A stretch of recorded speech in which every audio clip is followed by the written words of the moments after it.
আচ্ছা দিদি, মহালয়া মানে কি? মহালয়া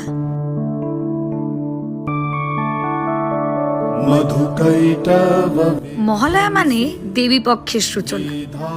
যখন কোনো দেবতাই মহিষাসুরকে বধ করতে পারছিল না, তখন মা দুর্গা এসে মহিষাসুরের হাত থেকে পৃথিবী আর স্বর্গকে রক্ষা করে।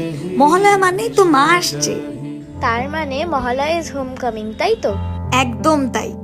তাহলে দাদামণিরা কেন আসে না? ওরা এলে কত মজা হতো। তা তো হতো, কিন্তু পুজোটা তো সবার জন্য সমান হয় না, বল? কিরে সবাই কোথায়? আজ বাজে মন মাঝে ওই আগমনির গান জগত। এ দেখ, হোম কামিং। পুজোর সময় মা বাড়ি ফিরছে, আমরা ফিরবো না?